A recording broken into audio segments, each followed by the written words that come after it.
Hello friends, तो एक बार फिर से साइंस के क्लास में आप सभी लोगों का स्वागत है।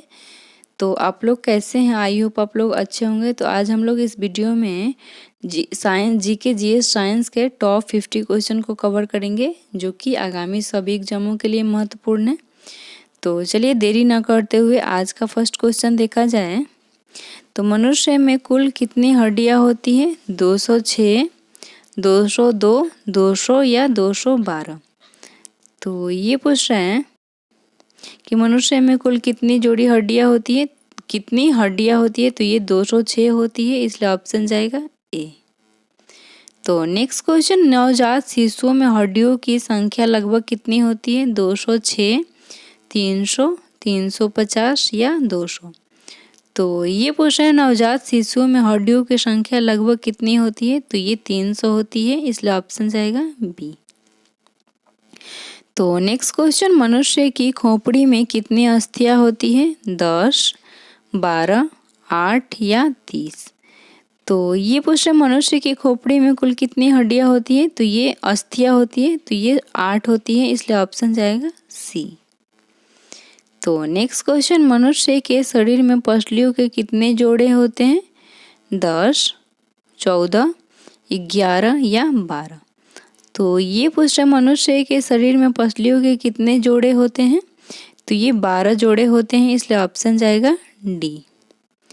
तो नेक्स्ट क्वेश्चन, भोजन का ऊर्जा में परिवर्तन कोशिका के किस भाग में होता है? राइबोसोम, माइटोकॉन्ड्रिया, केंद्रक या लाइसोसोम। तो ये पूछ रहे भोजन का ऊर्जा में परिवर्तन कोशिका के किस भाग से होता है? तो ये माइटोकॉन्ड्रिया होता है, इसलिए ऑप्शन जाएगा बी। तो नेक्स्ट क्वेश्चन, सेरेब्रम किससे संबंधित है? दिमाग, नाड़ी, यकृत या हृदय। तो ये पूछ रहे कि सेरेब्रम किससे से संबंधित होता है? तो ये दिमाग से संबंधित होता है, इसलिए ऑप्शन जाएगा ए। तो नेक्स्ट क्वेश्चन, RH फैक्टर का नाम किससे संबंधित है? बिल्ली से, भालू से, बंदर से या मनुष्य से। तो ये पूछ रहे RH फैक्टर का नाम किससे संबंधित है? तो ये बंदर से संबंधित है, इसलिए ऑप्शन जाएगा सी। तो नेक्स्ट क्वेश्चन, निम्नलिखित में से किसको RBC का कब्रिस्तान कहा गया है? अस्थि मज्जा, प्लीहा, परिशोधिका या यकृत। तो ये पूछ रहे निम्नलिखित में से किसको RBC का कब्रिस्तान कहा गया है?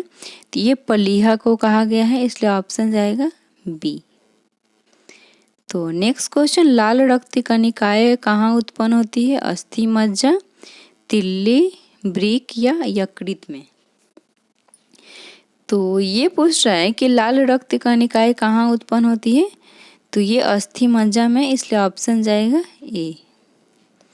तो नेक्स्ट क्वेश्चन, किसके मौजूदगी के कारण शरीर के भीतर रक्त जमता नहीं है? फाइब्रिन, प्लाज्मा, हीमोग्लोबिन या हेपेरिन। तो ये पूछ रहे किसकी मौजूदगी के कारण शरीर के भीतर रक्त नहीं जमता है? तो ये हेपेरिन के कारण, इसलिए ऑप्शन जाएगा डी, हेपेरिन। तो नेक्स्ट क्वेश्चन, कौन सी रक्त वाहिकाएं साफ रक्त फेफड़े से हृदय में लेकर जाती है? हद शिरा, फुफ्फुस शिरा, फुफ्फुस धमनी या हद धमनी। तो ये पूछ रहा है कि कौन सी रक्त वाहिकाएं साफ रक्त फेफड़े से हृदय में लेकर जाती है? तो ये है फुफ्फुस शिरा, इसलिए ऑप्शन जाएगा बी। तो नेक्स्ट क्वेश्चन, रक्त में लाल रंग निम्नलिखित में से किस कारण होता है? हीमोग्लोबिन, RBC, WBC या प्लाज्मा। तो ये पूछ रहे रक्त में लाल रंग किसके कारण होता है? तो ये हीमोग्लोबिन के कारण होता है, इसलिए ऑप्शन जाएगा ए। तो नेक्स्ट क्वेश्चन, मानव शरीर में रुधिर बैंक का कार्य कौन करता है? हृदय, यकृत, तिल्ली या फेफड़ा। तो ये पूछ रहे मानव शरीर में रुधिर बैंक का कार्य कौन सा करता है? तो ये तिल्ली, इसलिए ऑप्शन जाएगा सी। तो नेक्स्ट क्वेश्चन, सोते समय रक्त दाब में क्या परिवर्तन होता है? बढ़ता है, घटता है, पहले घटता है फिर बढ़ता है, पहले जैसा रहता है। तो ये पूछ रहे सोते समय रक्त दाब में क्या परिवर्तन होता है? तो ये घट जाता है, इसलिए ऑप्शन जाएगा बी। तो नेक्स्ट क्वेश्चन, पेसमेकर का संबंध है हृदय से, गुर्दा से, दिमाग या फेफड़ा। तो ये पूछ रहे पेसमेकर का संबंध किससे होता है, तो ये हृदय से होता है, इसलिए ऑप्शन जाएगा ए। तो नेक्स्ट क्वेश्चन, सर्वप्रथम रक्त परिसंचरण तंत्र का अध्ययन किसने किया था, लैंडस्टीनर, कॉर्नवर्न, ब्राउन या हार्वे। तो ये पूछ रहा है कि सर्वप्रथम रक्त परिसंचरण तंत्र का अध्ययन किसने किया था, तो ये किया था हार्वे ने, विलियम हार्वे ने, इसलिए ऑप्शन जाएगा डी। तो नेक्स्ट क्वेश्चन, पाचन क्रिया में प्रोटीन निम्न में से किस पदार्थ में बदल जाते हैं, ग्लूकोज, एमिनो अम्ल, शर्करा या वसा। तो ये पूछ रहा है कि पाचन क्रिया में प्रोटीन निम्न में से किस पदार्थ में बदल जाते हैं, तो ये एमिनो अम्ल में बदल जाते हैं, इसलिए ऑप्शन जाएगा बी।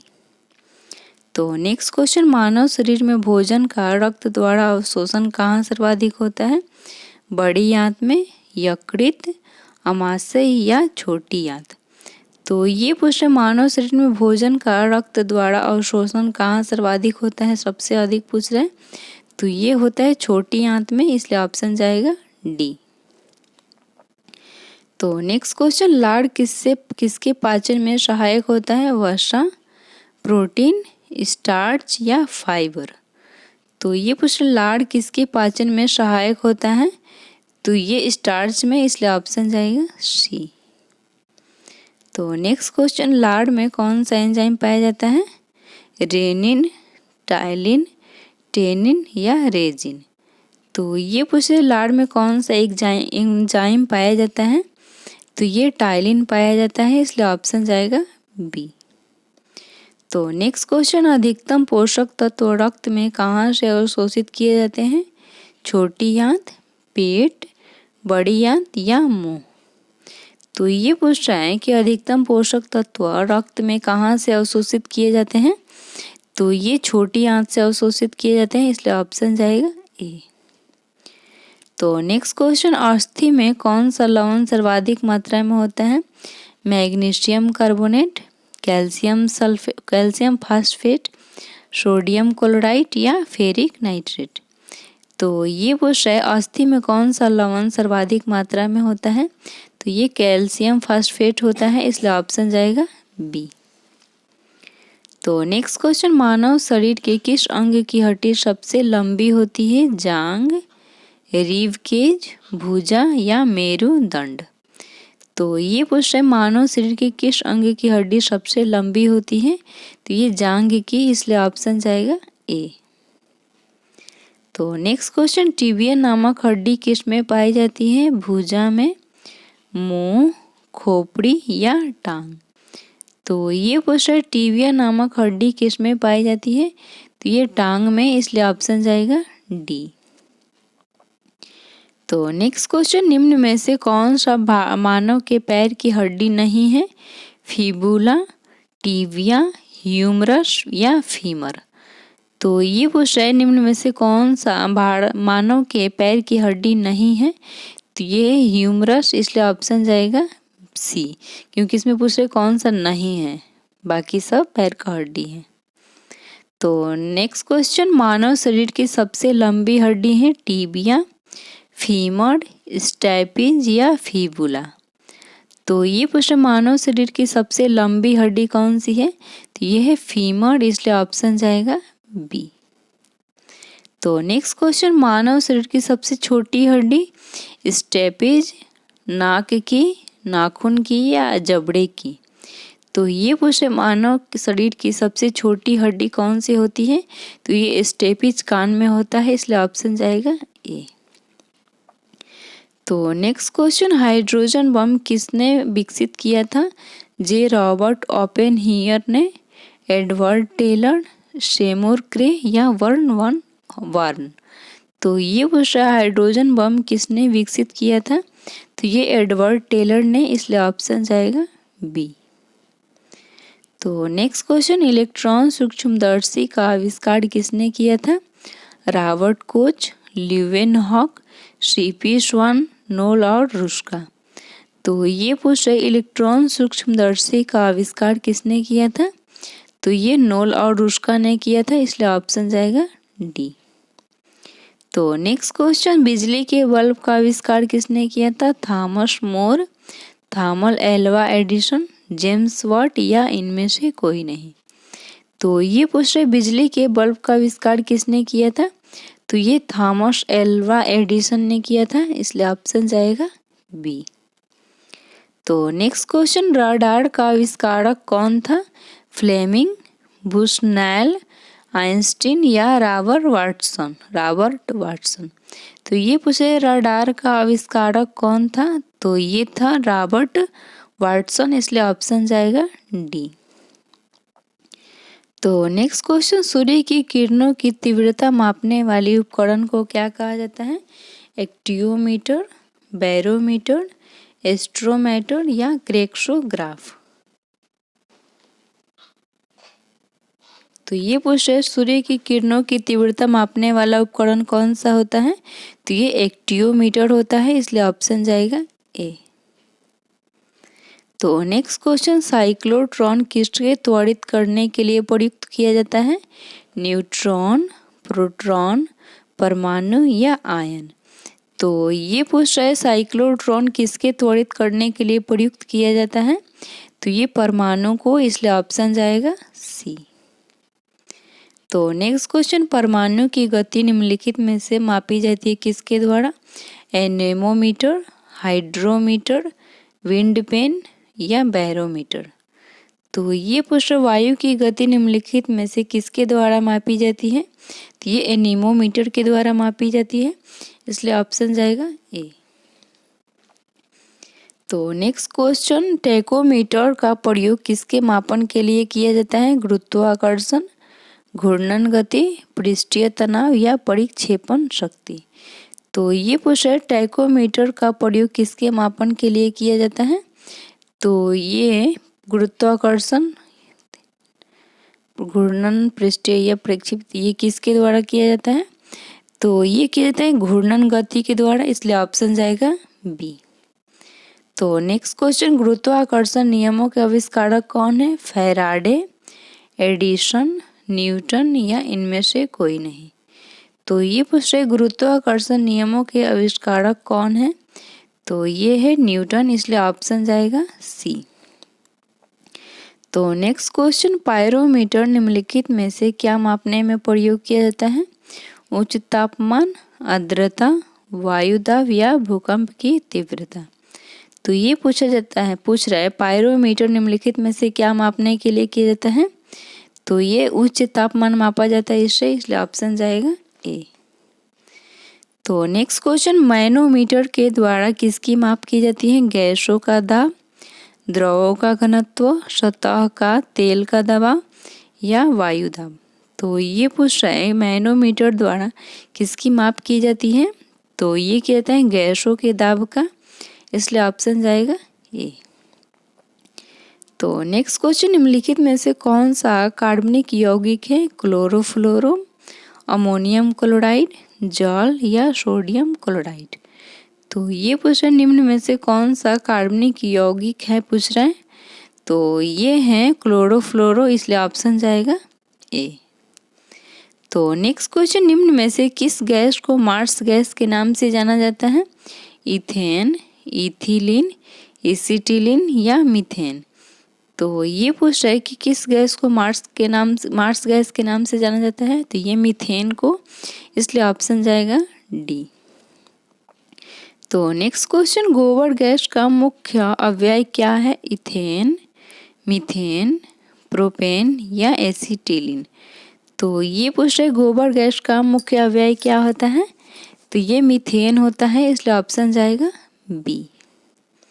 तो नेक्स्ट क्वेश्चन, निम्नलिखित में से क्या एलपीजी का मुख्य घटक है? मीथेन, एथेन, प्रोपेन या ब्यूटेन। तो इसमें पूछ रहे एलपीजी का मुख्य घटक होता है, तो ये ब्यूटेन होता है, इसलिए ऑप्शन जाएगा डी। तो नेक्स्ट क्वेश्चन, सिगरेट लाइटर में निम्नलिखित में से कौन सी गैस प्रयुक्त होती है? रेडॉन, ब्यूटेन, मीथेन या प्रोपेन। तो ये पूछा है सिगरेट लाइटर में कौन सी गैस होती है? तो ये ब्यूटेन होता है, इसलिए ऑप्शन जाएगा बी।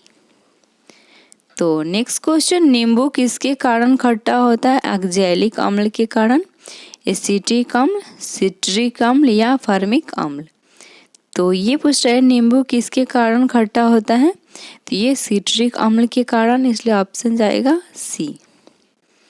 तो नेक्स्ट क्वेश्चन, अंगूर में कौन सा अम्ल पाया जाता है? सिट्रिक अम्ल, सैलिसिलिक अम्ल, लैक्टिक अम्ल या टार्ट्रिक अम्ल। तो ये पूछ रहे हैं कि अंगूर में कौन सा अम्ल पाया जाता है? तो ये टार्ट्रिक अम्ल पाया जाता है, इसलिए ऑप्शन जाएगा डी। तो नेक्स्ट क्वेश्चन, प्राकृतिक रबड़ किसका बहुलक है? आइसोप्रीन, स्टाइरिन, ब्यूटाइन या एथिलीन। तो ये पूछ रहे प्राकृतिक रबड़ किसका बहुलक होता है? तो ये आइसोप्रीन का बहुलक होता है, इसलिए ऑप्शन जाएगा ए। तो नेक्स्ट क्वेश्चन, निम्न में से कौन सा प्राकृतिक बहुलक नहीं है पूछ रहे हैं? चमड़ा, नाइलॉन, ऊन या रेशम। तो इसमें कौन सा प्राकृतिक बहुलक नहीं है? तो ये है नाइलॉन, इसलिए ऑप्शन जाएगा बी। तो नेक्स्ट क्वेश्चन, निम्नलिखित में से कौन सा पॉलीमर नहीं है? पॉलीस्टाइरीन, नायलॉन, टेफ्लॉन, क्रेपोलेक्टस। तो ये पूछ रहे हैं निम्नलिखित में से कौन सा पॉलीमर नहीं है पूछ रहे हैं? तो ये है टेफ्लॉन, इसलिए ऑप्शन जाएगा सी। तो नेक्स्ट क्वेश्चन, गैसोलीन के नमूने की गुणवत्ता का पता कैसे लगाया जाता है? इसके ऑक्टेन नंबर से, इसके द्रव्यमान से, इसकी आयोडीन वैल्यू से या इसके सीटेन नंबर से। तो ये पूछा है गैलोन के नमूने की गुणवत्ता किसके द्वारा पता किया जाता है? तो ये इसके ऑक्टेन नंबर से, इसलिए ऑप्शन जाएगा ए। तो आज का लास्ट क्वेश्चन, निम्नलिखित ईंधनों में से कौन सा एक गैस वेल्डिंग में प्रयोग में आता है? एथिलीन, मीथेन, एसिटिलीन या एलपीजी। तो ये पूछ रहे हैं निम्नलिखित ईंधनों में से कौन सा एक गैस वेल्डिंग में प्रयोग में आता है? तो ये है एसिटिलीन, इसलिए ऑप्शन जाएगा सी। तो अगर दोस्तों आप लोगों को वीडियो पसंद आया हो, क्लास पसंद आया होगा, तो वीडियो को ज़रूर लाइक कर दीजिएगा और जितने भी लोग चैनल पर नए हैं चैनल को ज़रूर सब्सक्राइब कर दीजिएगा। फिर मिलते हैं नेक्स्ट वीडियो में, तब तक के लिए टेक केयर, बाय बाय।